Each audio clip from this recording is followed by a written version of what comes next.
नमस्कार, थिंक 360 में आपका स्वागत है। मैं हूं लोकेंद्र किलानौत। सियासत में अक्सर सुर्खियां बदलती रहती हैं, सियासत के मौसम बदलते रहते हैं, बयान बदलते रहते हैं। कल तक राजस्थान की सियासत में भाजपा के नए नवेले प्रदेश अध्यक्ष सीपी जोशी की चर्चा थी, लेकिन आज राजस्थान के मुख्यमंत्री अशोक गहलोत जोधपुर पहुंचे और ऐसा कुछ कह दिया कि एक नई खबर सुर्खियों में रहने लगी। जी हां, अशोक गहलोत आज जोधपुर पहुंचे। केंद्रीय मंत्री गजेंद्र सिंह शेखावत पर एक बार फिर से उन्होंने बड़ा हमला बोला है। संजीवनी घोटाले को लेकर लगातार अशोक गहलोत गजेंद्र सिंह शेखावत पर मुखर हैं, लगातार हमला बोल रहे हैं। अक्सर कहते हैं कि अशोक गहलोत या तो कुछ बोलते नहीं हैं, लेकिन जब बोलते हैं तो उसके पीछे के जो अर्थ होते हैं वो बहुत बड़े होते हैं। एक बार फिर से गजेंद्र सिंह शेखावत पर हमला बोला है, कई तरह के आरोप लगाए हैं। चर्चा करेंगे और भी बहुत सारे मुद्दों पर, और चर्चा में साथ जुड़ेंगे राजनीतिक विश्लेषक और वरिष्ठ पत्रकार प्रदीप बिदावत।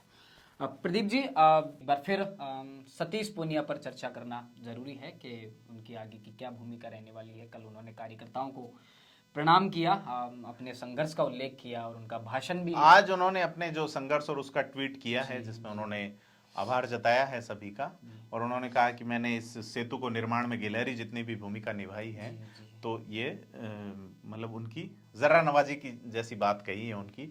लेकिन हमें एक ऐसा जानकारी मिली है कि सतीश पूनिया को लेके आला कमान ने काफी नाराजगी रही, और वही उनके तत्कालीन हटाए जाने का कारण भी बनी।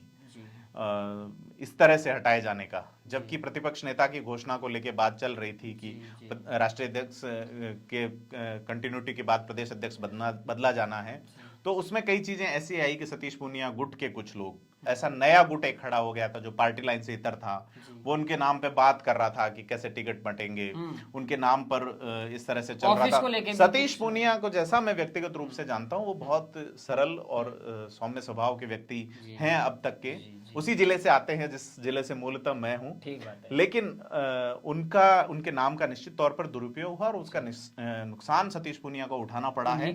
और इसमें संगठन के जो महासचिव हैं जो राजस्थान में, उनमें चंद्रशेखर जी और सतीश पूनिया में भी कहीं से थोड़ा सा एक कॉन्फ्लिक्ट, और कि शायद बातचीत बंद होने तक का नहीं, उनको अगर अपन ये कहेंगे ऐसा हो गया था, ऐसे रूमर्स है, जब तक कंफर्म नहीं होगा कुछ चीजें। क्या कारण रह सकते हैं? कई सारे कारण हैं इसमें, जैसे सतीश पूनिया की रहते जब किरोड़ीलाल मीणा का जो प्रदर्शन था, उनकी नाराजगी थी, खुले तौर पे नाराजगी थी।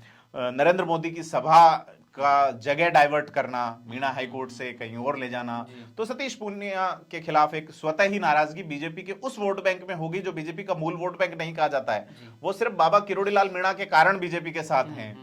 तो और बाद में ये जो प्रदर्शन हुआ, इसमें किरोड़ी मीणा अकेले थकेले पड़ गए, बीजेपी बाद में जुड़ी, तो सतीश पूनिया का जो प्रदर्शन है वो कहीं ना कहीं फैल रहा है। वो अपनी जो एक टीम खड़ी की गई, मैंने कभी नहीं देखा कि प्रदेश अध्यक्ष अपना एक ऑफिस ऑफ समथिंग नाम से चलाए, तो दो ट्विटर अकाउंट वेरीफाइड देखेंगे, एक सतीश पूनिया का है और दूसरा ऑफिस ऑफ सतीश पूनिया का है। गजेंद्र सिंह शेखावत के भी ऐसे हैं, लेकिन गजेंद्र सिंह शेखावत पार्टी लाइन से नहीं है। ये बातें भी पहले नहीं, मैं आपको इसमें क्लियर करूंगा, गजेंद्र सिंह शेखावत पार्टी लाइन से नहीं है, या ऑफिस ऑफ कैलाश चौधरी चलता है, लेकिन जब ऑफिस ऑफ सतीश पूनिया तो भारतीय जनता पार्टी का कार्यालय है, फिर आप इतर चला रहे हैं, तो इसका मतलब है कि आपके मन में शुरू से था कि आपको मुख्यमंत्री बनना है, और ये सारा चला है निश्चित तौर पर, और उसमें कई सारी चीजें देखे जाने लायक है, और कई सारी ऐसी बातें हैं जो क्लियर नहीं हैं, जो और अब ये भी बात चल रही है कि प्रदेश में चूंकि ब्राह्मण वर्ग से सीपी जोशी अध्यक्ष हो गए हैं, युवा मोर्चा के अध्यक्ष हिमांशु शर्मा है, और संगठन के महासचिव चंद्रशेखर है, तो ये जो कॉन्फ्लिक्ट चंद्रशेखर और सतीश पूनिया के बीच की जो